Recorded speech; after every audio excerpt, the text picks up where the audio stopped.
It's simple, really. Great stories with a good cup of tea. It's the Tea with Mike show. On this episode of the Tea with Mike show, Konstantin joins me to learn about Konstantin's journey from Vienna, Austria to Alberta, Canada. So grab a cup of tea, sit back, and enjoy. Alright guys, welcome to another episode of the Tea with Mike show. Joining me for this one is Konstantin. Welcome to the show. Hi. Welcome. Awesome. So how's your day going so far? It's going good. It's the weekend and I always enjoy those. So. Who doesn't love some time off? Okay, so I believe that you currently work for an investment firm and you live in Sylvan Lake, Alberta, and we're going to get to all of that. Mm-hmm. But this must be, today's environment must be quite different from your childhood in Vienna, Austria. Yeah. So can you tell us a little bit about what it was like to grow up in Vienna during the time of the Cold War? Absolutely. So I was born in 1981. So during the 80s, as we all remember, Ronald Reagan really always said, bring down that wall. And there was the talk of perestroika and glasnost on the Eastern Front. And the thing with Vienna is Vienna is only a few kilometers away from Prague and the Iron Curtain countries at that time, right? So there was a lot of political meetings that took place in our city, and it's something that's been going on for centuries, really. Vienna has always been an international hub for trading, for diplomacy, that kind of thing, just as much as Switzerland has been. So I really had the privilege to grow up in a very nice home. I hate to say it, but if I would show you pictures, a lot of people always ask me, why did you even move, considering where you live? Now, there's a long story and several reasons for it. But growing up in Vienna was wonderful. I had a wonderful childhood there. We weren't that affected by the Cold War directly. However, we were very strong with our military in a defensive position. So every citizen, male citizen, it was mandatory for them to serve in the military, which I did as well when I was 18 years old. The unit I served in is a mixture of what you guys call in Britain the Queen's Guard. Okay, cool. As well as the other equivalent in this United States would be the United States Marines, really, because they're also tasked with protecting the president and have a lot of representational duties, and that's the kind of unit I was with. So my father, he served, his father before that, like on both sides of the family. We've been a military family, just like, honestly, I think most people's family in the German-speaking world have been. That's just, before that, we had emperors, and they always had a tendency to fight. So what a lot of people don't realize is that Europe, for the longest time, has been at war, especially Western Europe. I mean, you go back 1,000 years, I don't think there was a 50-year period of peace like there has been now with the European Union, right? So, and when I grew up during that time, Austria was not part of the European Union, actually. Right. Which made it very difficult to get anything. So you have to think of even importing stuff from Germany cost a lot of money. Switzerland, Italy, it wasn't very easy because we were an isolated country. At the same time, Russia poured a lot of money into us, as well as the United States, which was a very interesting push and shove situation. And I think it was reflected in the governments that we have. They were very pragmatic governments. Yes, they said they were socialist, or they would say they're conservative. But in the end, they did what was best for the people. Fantastic. And then, so staying with your childhood, so how difficult was it to get toys and things to play with? What did you do on an average day as a child in Vienna, Austria? Yeah, it depended. So in my early days, I can't really remember. The one thing we did have access to, and I think that was thanks to the United States, was Star Wars toys. Your little Kenner figurines, we had those. And then whenever my dad traveled with my mom to different places in Europe, he would always bring me toys there. So I actually had toys from the Queen's Guard from England. Those little metal toys. If I would have kept them, they would be worth a fortune today. I didn't know that. They now go for over $400, like the unit. Yeah. Paddington Bear, if you're familiar with it, probably. Oh, absolutely, 100%. Good old Paddington, yeah. Yeah, so we had that. And then later on, during the mid-'80s, we finally started to get stuff like He-Man figurines, and that kind of thing. However, we only had small stores. We didn't have Toys R Us chain stores yet. They would come later on in the 90s. But before that, everything was very much like boutique run. So going to the toy store was really an experience like you see in those Christmas movies. The lights were on, they were decorated all nice in an old Baroque building or Gothic style building with all the lights. And you would go by those show windows. And because there wasn't as much onslaught of media in comparison to what people went through probably in the United States, it was very special because toys by default for children are very colorful. And then you have, Vienna is a beautiful city and Austria is a beautiful country. However, for parts of the year, it's very much gray skies, lots of rain, so very much like England. And so those colors at that point really stand out. And as well, we only had 2 TV stations. We had State Television 1 and State Television 2.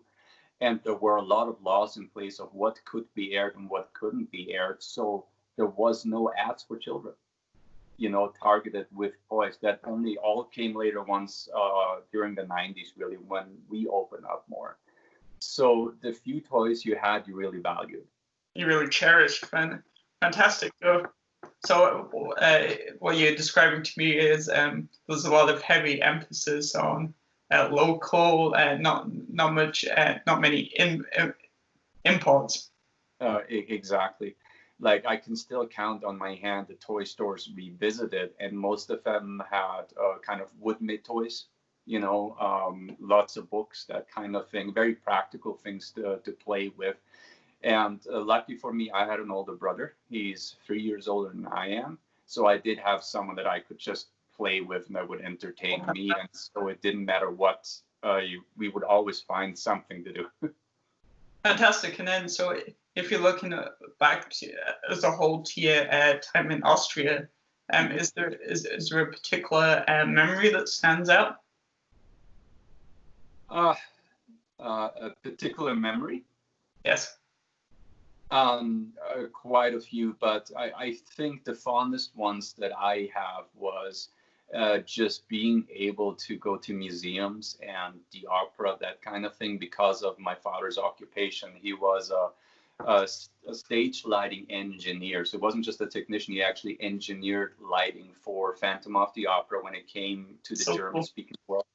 Cats as well. So, and those were the first productions in the German-speaking world. We got them first in Vienna, and he was working with all of the downtown theaters, which was beautiful. I mean, those buildings are 200, 300 years old. They're those glorious old opera houses. So it made quite an impression on me, being the small little 3 or 4 year old and just going on a stage, seeing the sound check, seeing the costumes, and I basically have a carte blanche for everything, just be able to walk in on those. Yes, for sure. The theatre is very magical. I love theatre myself, and I've done quite a lot of acting. And Yeah. I even played Franz the Butler in Sound of Music. Oh wow! Which obviously, as you know, is Austrian-based, Vienna. Yeah, the thing with Sound of Music is I never heard of it until I moved. Oh, Yeah, okay. I didn't know it was a thing, even though I've been to Salzburg a number of times. Not many people knew it over there. And when I came here, it was like, oh, you're from the country of the Sound of Music. I'm, excuse me, what's the Sound of Music? I never heard the song Edelweiss. But we can talk about it later. There's a very special connection with that song later on in my life. But yes, theater for me was always a big deal, the arts. And it's just because of my surroundings. I really do have to say I was very privileged compared to a lot of others, just because of where we lived in Vienna. A tram station right in front of our house. It took 5 minutes to get to the to one of the opera houses, to the State Opera. It took a 15-minute walk to be in beautiful downtown Vienna and to access all of the other theaters. So it's not something that everyone had. And I do have to remember that because my dad worked for them, we could just always go, right? So it was normal for me to dress up as a child and go and watch The Magic Flute by Mozart or things like that. Wow. Grandiose productions. Fantastic. So that kind of stumbles into, did you do any performing as a child, being in a very... I wanted to. Okay. So the thing with Austria is it's during that time we had mainly state-run schools, which was implemented in the 1970s by a very famous chancellor that we had that basically overhauled our school system so that more people had access to it, which meant that everything was scheduled for you by the government. It sounds odd to think of it at all this way because of in the Western world, you don't have that much government interference, but Austria was very unique in that. So when I went, for example, to elementary school, it didn't matter what your standing was, how privileged you were. You all went to a state-run school. That's just what it is, which made it very interesting because you learned very quickly to get along with other people and just have respect for other cultures and other backgrounds, because I was not in I was in a very open group. You know, I had Spanish families, diplomat families, banking families. I had butcher's kids. You know, it didn't matter. We were all there. And I really enjoyed it because you just learned to be together as people.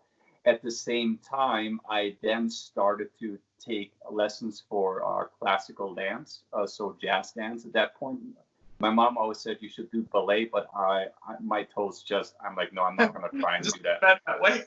I'm like, and then I really focused on tap dance for a while, and I thoroughly enjoyed that. And I did that for a number of years, actually, but I had a serious amount of stage fright. So one day they came up to me and we were getting ready for recitals and to put on a show, and I just stopped going to tap dancing lessons. Because even though my biggest wish was to be in the limelight, you know, I'm a bit of a stage light hog, like give me the stage, the lights, and I'm fine.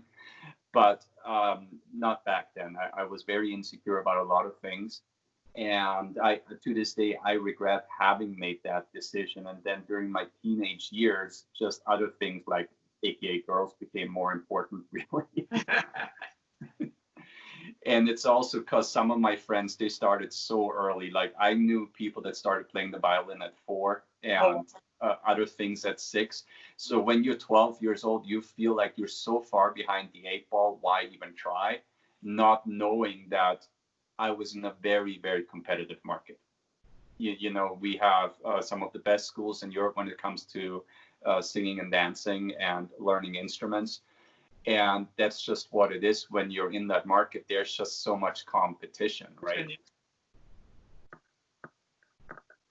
Yeah, no, fantastic. All right, so then let's kind of transition. So childhood in Austria, and then so next you arrived in Canada, and so what made you want to attend grade 11 and 12?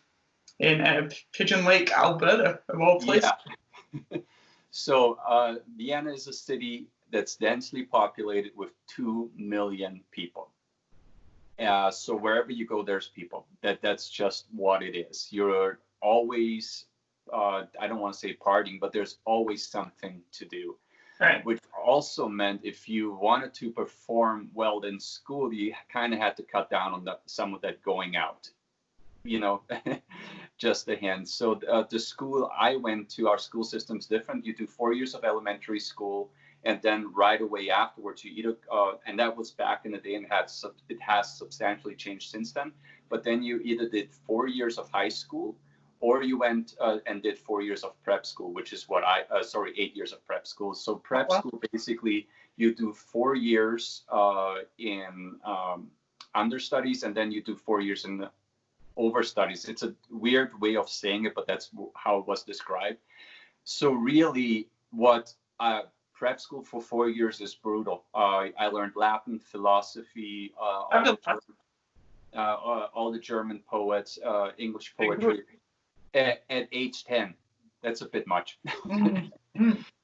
You're thrown into algebra right away, no negotiation. And I'm not talking x equals whatever. It's real complicated algebra. And then you go into history and you learn so much. But if you weren't ready for it and you didn't put in the time, even though you were smart, you would lag behind. And so I made the decision that I want to experience life.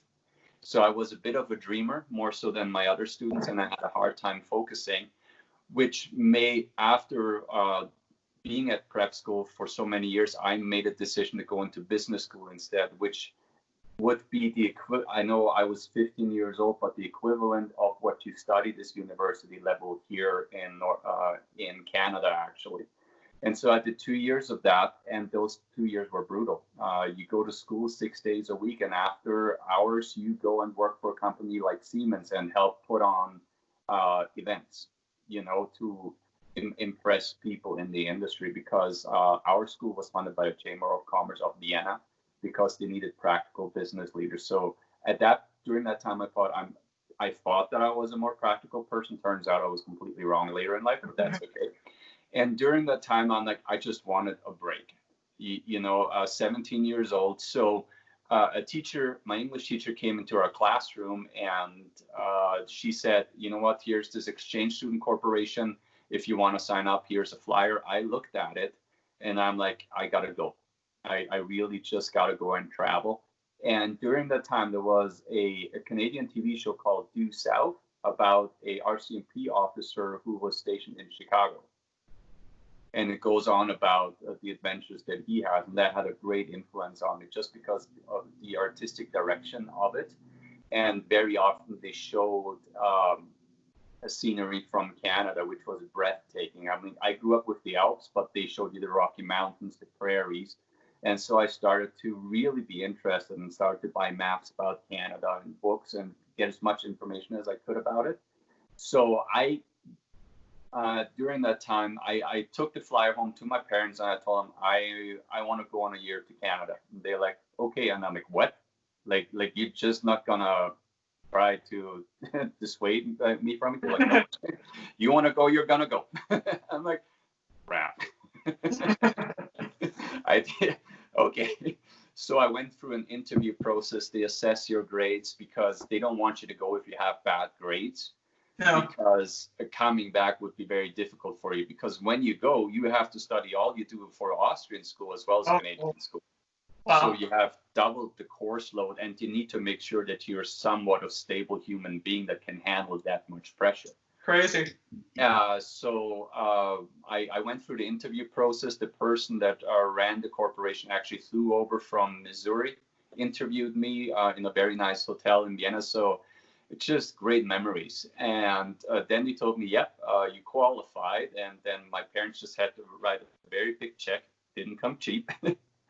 And I wanted the Wild West. So at first they offered me Toronto, and I'm like, I don't want to go to Toronto because Toronto is Vienna.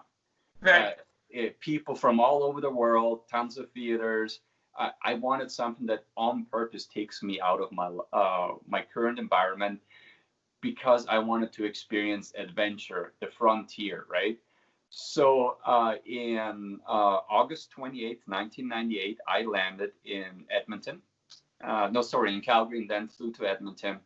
And my first day, I went horseback riding, Wild West style. Oh, wow. I never learned Wild West style. I learned proper European equestrian posture, So I'm like, what? You can just kind of sit in the saddle and just go out there, just go nuts. And then I learned how to barrel race. Oh, wow. Those were unbroken horses. And I think I opened up my mouth a little bit too wide talking about my horse experience, not realizing how uncontrolled an unbroken horse is. Doesn't matter what you try and do. And so it was, the first week was beautiful. I went boating on Pigeon Lake. I went tubing, so I got introduced to those things right away, and had phenomenal time doing that. And at the same time, horseback riding. And honestly, going to high school was a secondary thing. Oh, okay. Yeah, I wasn't that interested because I realized that the amount of work I had to do was slim to none. It was just not very complicated stuff. And so the first semester, I took all of the courses you have to take, English, math, whatever. But during that time, because of me regretting during my earlier childhood not going more into acting, I actually was looking for a musical theater school in Vienna. And so I plotted with my mom that when I come back, I won't go back to business school, but I want to go to musical school because that's truly where I've always excelled and had fun in life. Because I love musicals. I love beautiful melodies. I love singing. I love dancing. I love expressing myself. So that my mom and I had a plan to approach my dad when I come back to tell him Cody's not gonna go back. And by the way, Cody is the name I adopted in Canada. Oh, right. Okay. Because a lot of people didn't want to pronounce my name properly. They're like, it's way too long. And I'm like, and you have to realize the Keanu Reeves movie about the Demon Slayer Konstantin wasn't out yet, so it wasn't a cool name yet. Oh, it wasn't hip. It wasn't on trend. Yeah. Yeah. So my mom and I, we plotted, and then the second semester, the second term started at Pigeon Lake, and my first host family didn't work out. We weren't a fit. It's as simple as that. They had different expectations, and I'm like, well, that's not what was in the contract or what we paid for. And we just went our separate ways, and then I started to stay with another family. And during that time, I realized that maybe I should try and do more with my life in the sense of serving other people, whether that's through a religious organization or a non-religious organization. And the family that I stayed with was very big on that. So it kind of rubbed off on me at a time where I think anyone who's between 17 and 23 looks for purpose in life. And so I thought, well, maybe I shouldn't be as selfish and just have a musical career, which would be easy and make money. Maybe I should go and try and serve other people. So when I came back, I shocked both of my parents because my mom thought I was going to go to musical school. I had the application ready. I was signed, audition, everything. And I've auditioned at that place before because that's where I took my tap dance lessons. So it wasn't going to be a big deal. During that time, I also took singing lessons. So I knew that I could do it. And I had several people in higher places encourage me, no, you should really do musicals. You're a good actor. You can improvise. You really light up when the light's on. You have the looks for it. So just go ahead and do it. And I made, I want to say, the wrong decision, and I decided not to. And to this day, it was something I regret, to be honest. But what do you do? I can't go back and change something that happened over 20 years ago. Right. But then I actually went a different route and did religious studies. And this led me to go back and forth between Austria and Canada for a number of years, because education in Canada is expensive and you have to pay for it out of pocket if you're not a resident here, or a citizen. There's no such thing as student loans. So I completed 2 years of religious studies, and I focused mainly of working with vulnerable youth. As well as doing some music, because I thought with music you connect with people regardless of culture. Music is a powerful tool that really goes across any border, and it's a universal tool for communication. And so I did my military service because it was mandatory, and I actually still have my red beret from the unit that I was with. I'm very proud of it. What I'm not proud of is the training is really hard, and I voluntarily washed out 1 minute before we were going to get commissioned for it. So I did all of the training for a month and a half in the military, and then they asked me if I was just nuts because, dude, you made it. And I'm like, yeah, that's not what I want to do in the military. So I ended up with in the same unit, but instead of learning more about urban warfare and how to defend the presidential palace, I was aide de camp or something like that for one of the officers there. And I wrote battalion reports. It was fine, but that's also during the time I raised more. Everything I made, I saved to go back to Canada. And the first time I went was a month after September 11th happened. So, okay. Yeah. So my flight was October 10th, 2001. So it was very interesting for me to see how airports had changed during that time, because September 11th changed everything for us. And the immigration at that point was a lot more difficult, especially since someone messed up my paperwork. So I presented my papers and they're like, you registered for a flight school? Seriously? After what happened with people that registered for flight school and flew into the towers? I'm like, I didn't register for a flight school. I registered for religious studies. And they're like, oh, you're right, wrong paper. And so the immigration officer just gave me a hard time, basically. And no, not to say too much on the topic, but immigration, like when you come to a new country, is tough, because I myself, I emigrated to Canada when I was like 17 from England, and even with all the paperwork in place, it's a scary thing. Yeah, it really is. And so I basically then lived off of student visas, and I finished my religious study. I started working for a place in Red Deer. And that's when I really realized that this was definitely the wrong decision.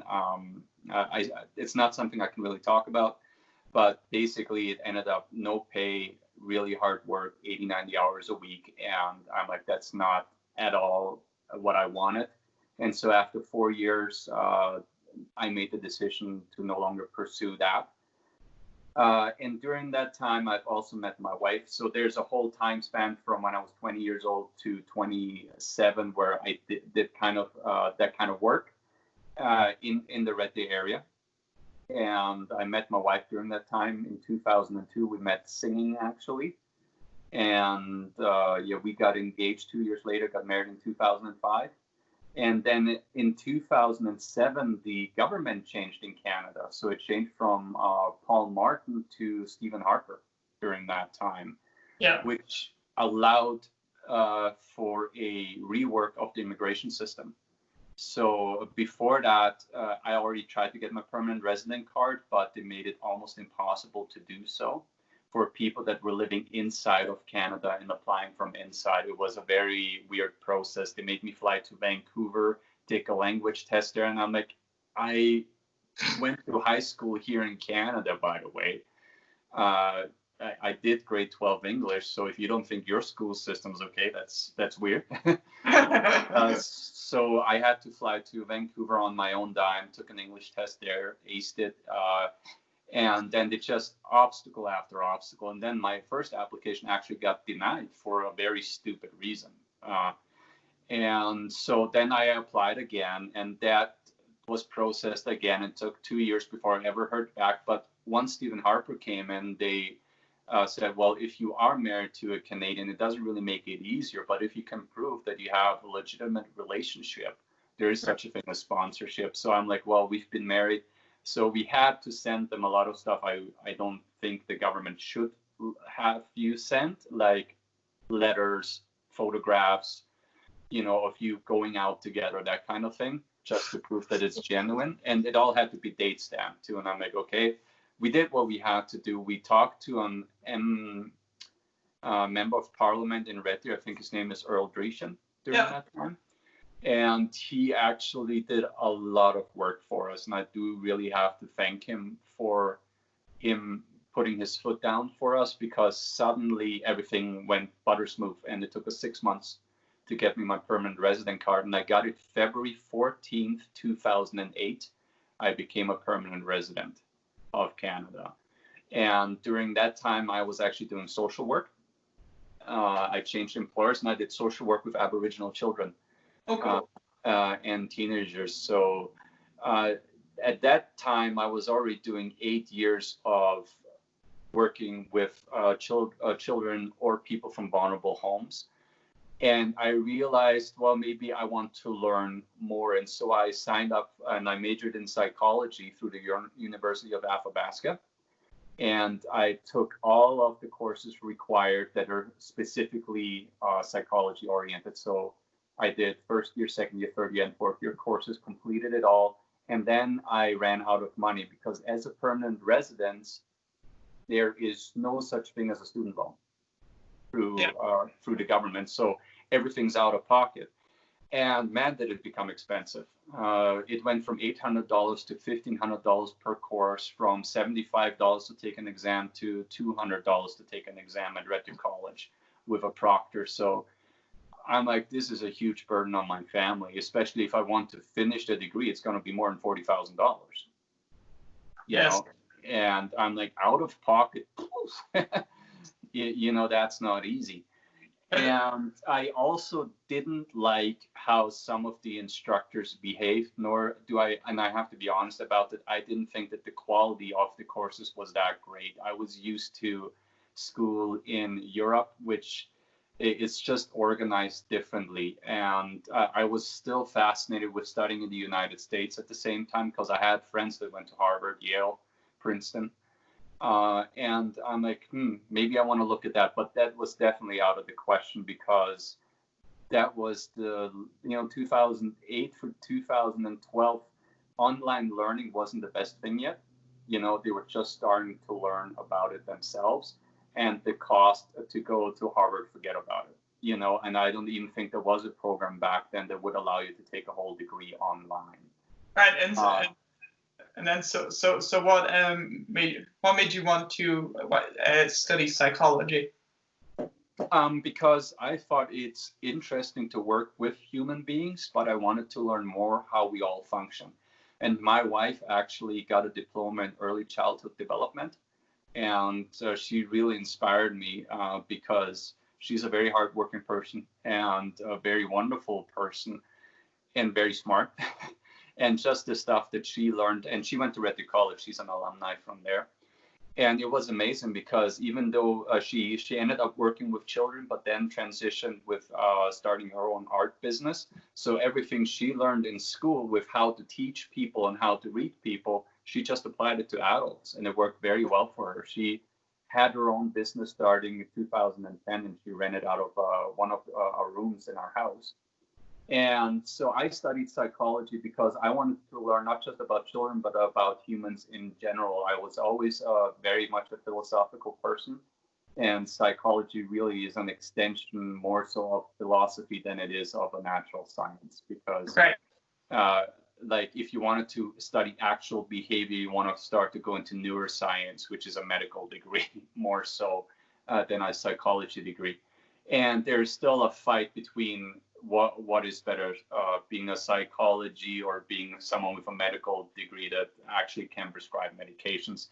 And in the States, it's a bit of both these days. So they are changing the model down there. But in Canada, it's you're either a psychologist or a psychiatrist, right? Right. And during those 2 years, I truly valued them. I excelled in school. I got A's and A pluses on my papers. But I didn't like the structure because it was shut up and listen and learn, which for me on a university level, that's not how it should go, because I do think that things need to evolve. And evolving or having new ideas was very much discouraged, at least at that university. And I have to say, I could only speak for that university at that time. Things always change. And so for lack of money, I quit. I wasn't happy with the decision because, I had 2 years of business school in Europe. I had 2 years of psychology here. So technically, yeah, I've had 4 years of studies on the university level, but I never earned a degree, which really made it difficult in the job market here to get a certain wage. But then in 2011, working in those social environments can be dangerous for you. And there was too many phone calls where I called my wife from the hospital saying I got injured at work. And I made the decision, you know what, I actually want to make a little bit more money. So I talked to a family friend, and he hired me based on my business experience and that I had from Europe. And I became a recruiter in downtown Red Deer. So I did that for 6.5 years. And during that time, that's when I also started to be more into the arts again. And so my goal was to make a decision. Let's do business for a while, but if I want to go back into the arts, I want to have that opportunity. So I started with Maggie's Getting Married with the Central Alberta Theatre. And I had a minor role, but because of the director and the cast, we made it into quite of a bigger role, to be honest. So we didn't change the script. But my character, just because of the way we worked as a cast, we had a lot of fun, so we just let it be a bit more front, and I had a great time doing that.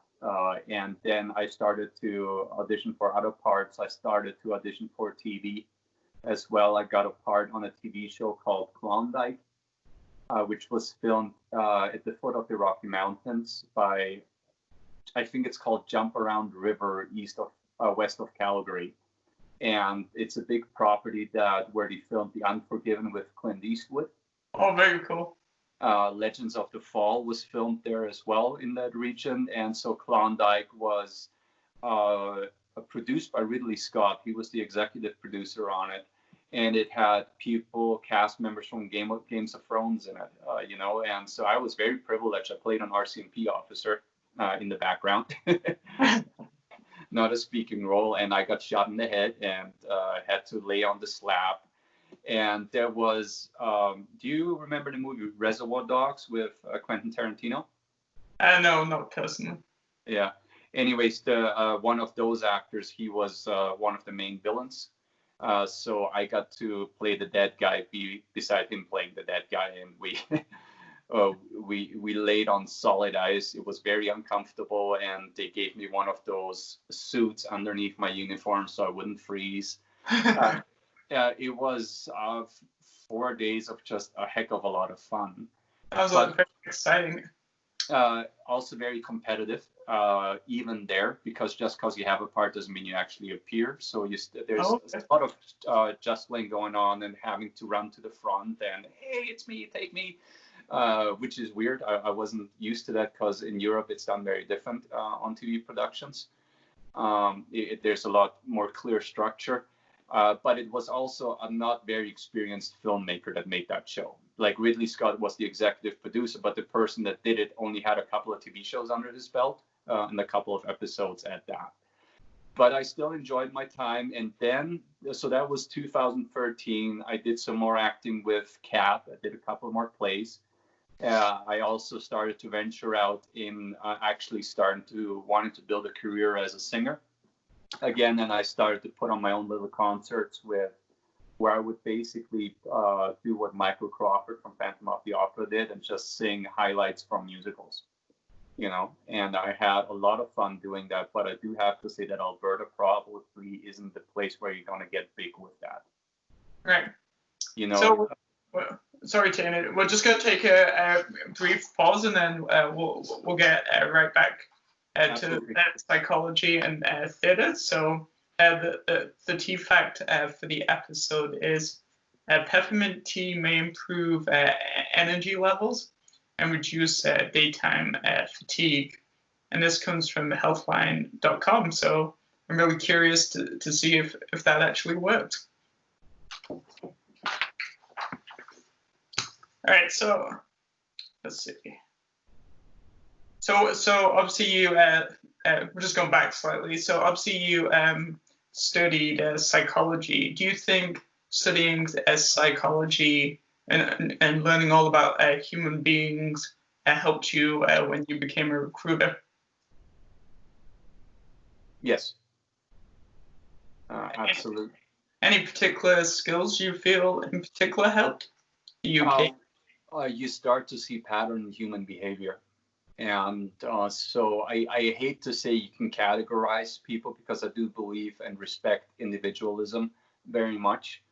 At the same time, though, once you travel the world, you realize that people, regardless of language or culture, act a certain way in a certain group of people, which I found was fascinating once I started to study that. And I also learned that one of the biggest determinants for behavior is weather. And the natural environment, like the fauna and flora that you grow up in very much influences how you act as a person. And knowing that helped me read people. And as a recruiter, you have to be able to read people, because you need to make sure that when I got someone for an interview, I made it very simple. I called you in because I like your resume, but I need to know you as a person, because a resume only tells me so much. So from a technical point of view, you have all the qualifications. However, I want to make sure that you, with the group that has hired me to recruit, that you fit well into that group. So several of the placements I've made became very successful and helped businesses in Red Deer, go to the next level. And it was very exciting for me to contribute to Red Deer in a bigger, better way. I had a very great boss during that time, and I really enjoyed working with him. I felt that I was heard. I felt that I was respected by him, especially. And it really allowed me and my wife to spend a bit more time together. Like, I still worked, I've always someone who works a lot. And I probably worked 60 hours a week out of my own will. I was only required to do, your 45, 50, but I really wanted to make sure that things were top notch and, put the extra work in, and it paid off for me. And yeah, during that time, my wife and I also got to travel quite a bit because of her work. Right. But then I also learned that having learned business in Europe, I realized that I need to learn more about business in Canada and North America, because there was a couple of car transactions that I made where I didn't read the contract or understand it. And so I feel like I got the short end of the stick from some of those dealerships. And I'm like, no, I want to learn more. Plus, I finally actually want to have a degree. So during that time, I started to look for opportunities to get my education based on a scholarship, because I didn't want to take the money that I was earning and building my future with to now here I have to take $20,000 to $40,000 and pay for a degree again. So it was working as a recruiter was a time of exploration that I think it would have been better if I would have had that as a young adult. I don't think it's that smart to do that in your 30s, but I felt like the direction in my life that I was going was not one that I was happy with. So I explored the arts as much as I could, and we actually flew down to Los Angeles, and we looked at apartments, and we looked at neighborhoods, and we looked at, what's CBS up to, all this kind of stuff. What are the opportunities? What does it take to get an agent? What does it take to live down there? And I realized that I like art, but I don't necessarily want to be a Hollywood actor. So I don't want to have to go 20 years of grind in small roles on CSI and then hopefully hit it big one day when my agent likes me. I realized that I was truly more into the not just acting, but actually art in general. So I went back to one of my childhood loves, which is writing short stories and write poetry in a surrealism style, which basically doesn't explore the thing, but how you feel about a thing, and thereby describing the thing itself, looking from the outside in, which I've always found fascinating.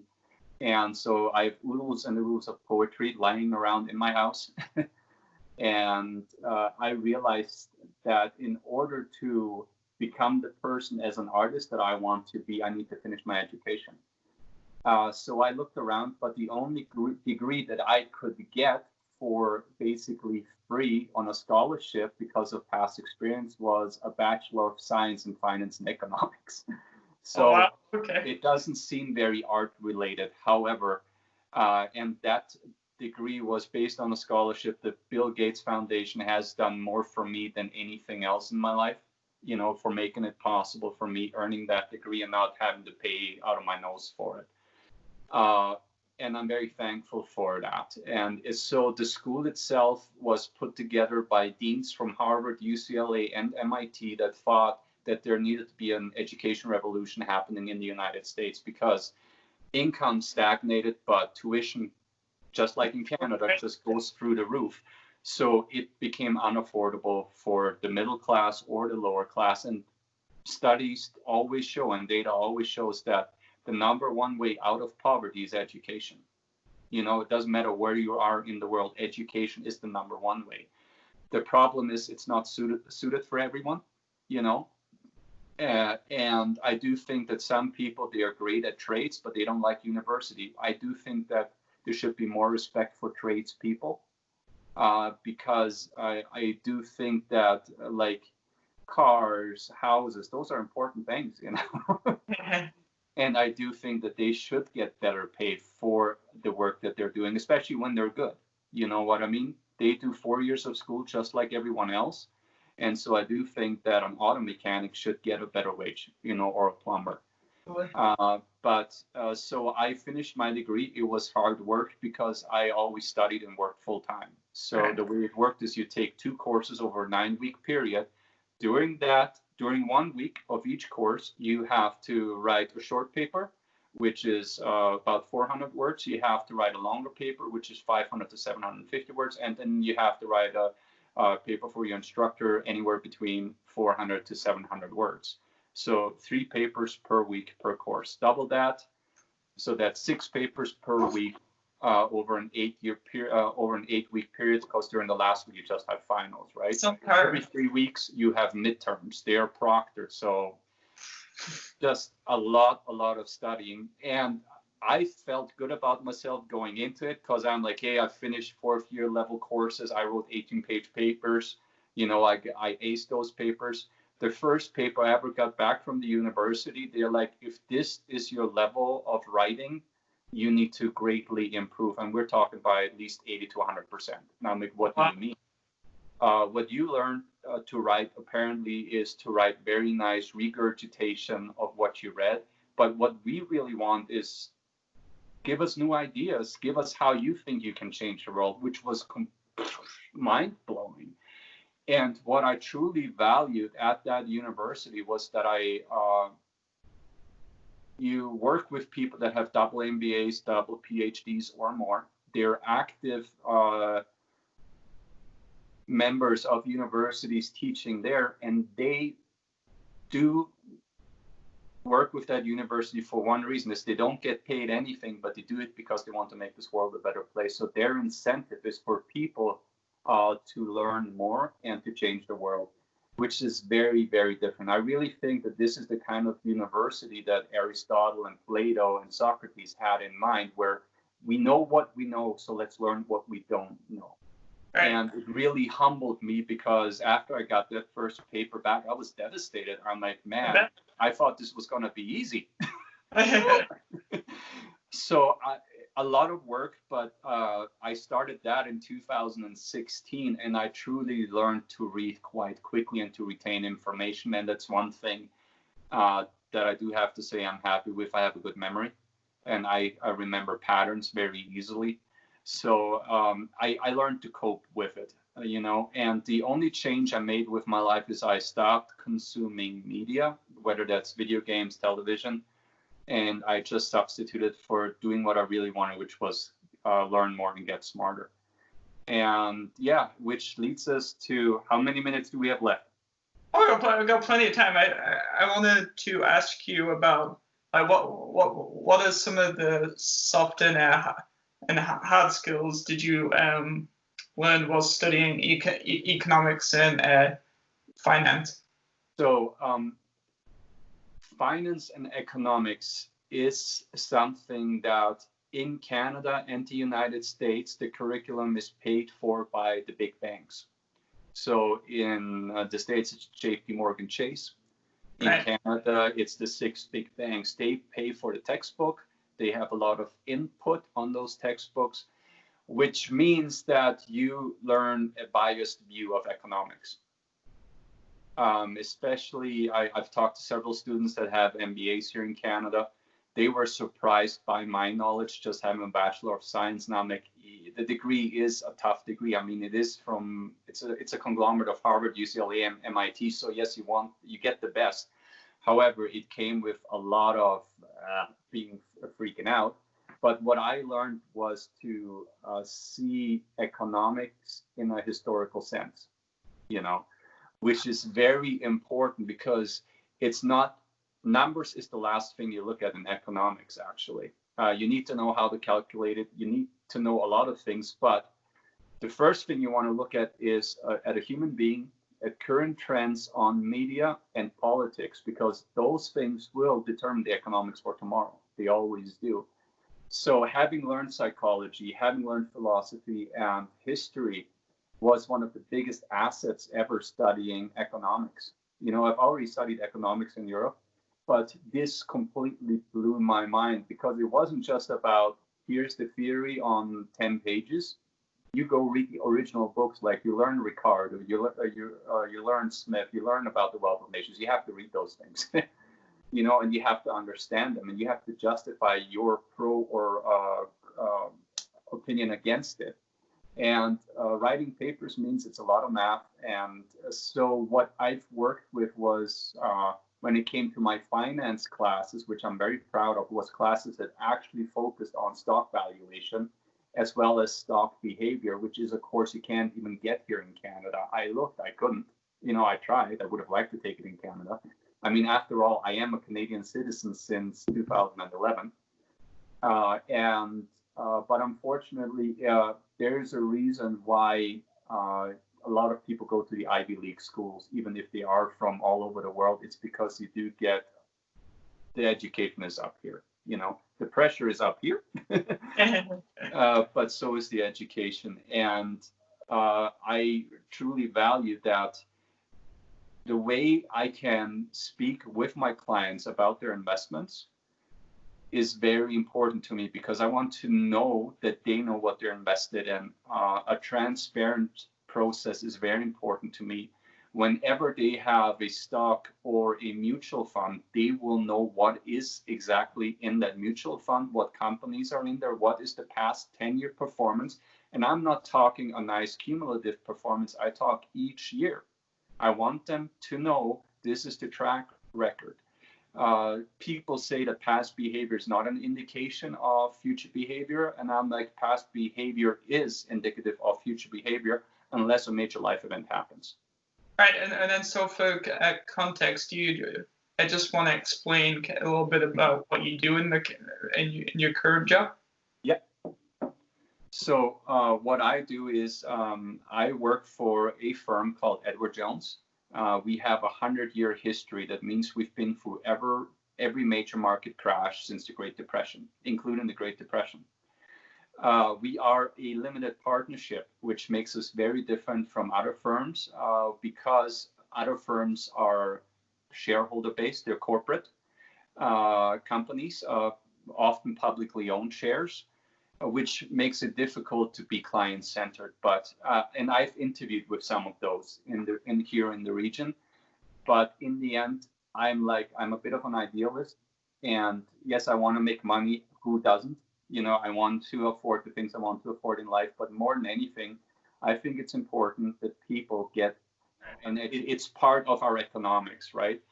But I do think that people have a right to get proper returns in proper markets according to the risk tolerance. I never promise anyone anything, but this is your risk tolerance. This is what we can do according to your risk tolerance. And I want to make sure that you're properly invested with that. So knowing what I know about market crashes, because we've studied every single one of them, this year's crash wasn't a surprise. Okay. I told my clients last year, we're going to have a recession. Something's going to hit the fan. And it's very simple. People think that economics is this big mystery. I think people want to make it look like it is to appear a certain way, but I'm very transparent about it. And economics is quite simple. If you see ads on TV, on YouTube, on your Facebook telling you to get more credit, what do you think is going to happen a couple years down the road? Someone has to pay the credit back. And if they can't do that, then what's going to happen? Bankruptcies and foreclosures. So whenever we have a long season of getting a lot of credit and we really ramp up to a point where they're literally bombarding you with the best rates ever and our rents go up and there's no jobs to be had, that's like laying your ear on the train track and feeling the vibration of the train coming, or looking at the storm clouds. You know, It's going to happen. I cannot predict the exact moment. No one can.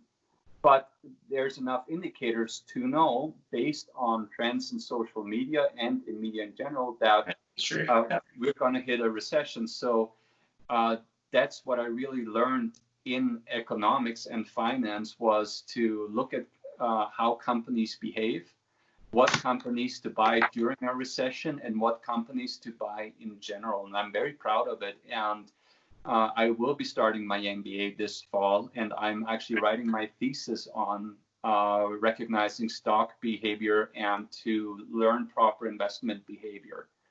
It's something that I actively teach my clients so that they feel empowered. So when they look at a chart, they know what they're looking at. When I'm suggesting a stock, they fully know why we're using that stock. What is the reason for it? When we buy a bond fund, they know why we're buying that bond fund. Because I feel that people should be empowered. You know what I mean? So they can go and make better decisions. And the feedback I get from my clients is wonderful, because this is the first time in my life I know what's going on. I know why it's going on. And then they also know that they don't have to be afraid, you know, because it takes the fear out of it. In the end, it's a science. There is only a couple of firms in the States that I know that purely invest based on economic science. Most firms try to have a secret sauce. I don't. You know, working with Edward Jones, our firm is 48,000 people strong. There's more Edward Jones offices in the States than there's McDonald's branches. Oh, wow. Just to give you the size of our company. And also in Canada, we're bigger than all 6 banks put together. We have a research team that is very strong. There's several hundred people in it. We got very smart people that give us the stock opinions, that do their research. So I don't only I can look up Bloomberg, I can look up Morningstar, but we have our own analysts looking at segments in the world. We have team leaders for those analysts. So when I have a stock opinion, I know where the books are at. Is it a financially sound operation? What's the risk with it? In what risk category does it go in? And you'll be surprised that I never suggest anything aggressive to any of my clients. Doesn't matter what their financial goal is. I stay away from risky bets, because there is economic science and then there's gambling when it comes to investing. And gambling is not something that I do. Nor do you need to do it. If you've really read as many papers as I have, you see patterns, and you also see that you can make a lot of good returns that will blow most people's minds when they actually see them with good economic science.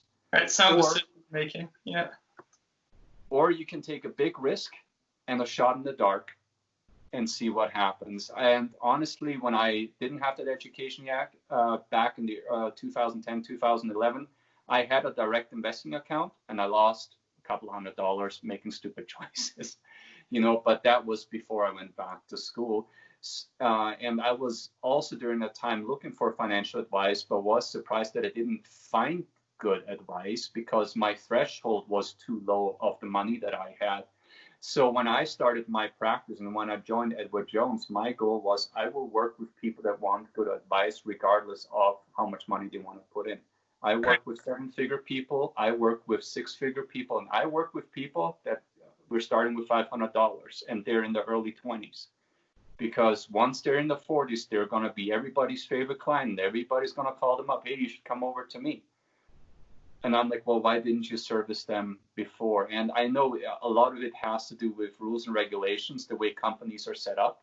And certain companies only want to serve a certain segment, but I didn't want to be restricted to that. And that was one of the many reasons I joined Edward Jones, because I wanted to have a sound history of the firm. I wanted to have autonomy to run my practice my way, and I wanted to be client-centered. And Edward Jones really allows me to do that. Fantastic. And then as we come towards the end of the episode today, so through everything that you've done from Vienna, Austria, to your journey through education and immigration, there's come a lot of change and many challenges, both personally and professionally. So it must have been hard to keep going and and not throw in the towel. So what advice would you give to people that are struggling or facing similar challenges? So the darkest day of my life was January 25th, 2017. My son was born premature. My wife, we didn't know she had a condition at that point. And at 5 o'clock in the morning, the doctors came into our room and told us, your son is going to pass and there's nothing you can do. It humbles you. And you realize that all the struggles you had before are no struggles compared to this, because you are facing the inevitable, which we will all face eventually, but you shouldn't face it like that. And I had an opportunity to give up. Many people do. I wanted to, trust me, I wanted to, because at that point I was working full time and I was studying full time. On January 25th, close to the evening, I had to say goodbye to my son forever. I only got to hold him for 15 minutes of my life. That was it. The only touch he ever had was for 15 minutes from me, and I made sure that my wife was able to spend a bit more time with him. But then he passed. And the next day, we got even worse news about my wife. And the doctors came into the room, and they said, this is probably going to be it. Here's the paperwork. You have to apply for compassionate leave from work because we don't know if she's going to make it or not. So everything just starts to implode, and there's nothing you can do. And my wife told me, no matter what happens, please keep doing what you love to do, you know. And so all I asked my university was to give me a 2-week break, you know, because I didn't want to quit. I wanted to, because I couldn't believe what was happening.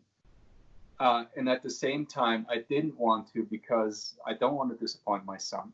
I don't want to disappoint my wife. And I still want to live, because I've seen too many people in my lifetime doing social work that have given up. And I'm not talking about the children, they didn't have a choice. I'm talking about adults that I've seen that have faced similar struggles to mine or different struggles. And struggles are always real because you perceive them as your struggle. And I hate to say my struggle is more powerful than your struggle, but pretty much anything bad that could happen in life, like you can write a country song with my life.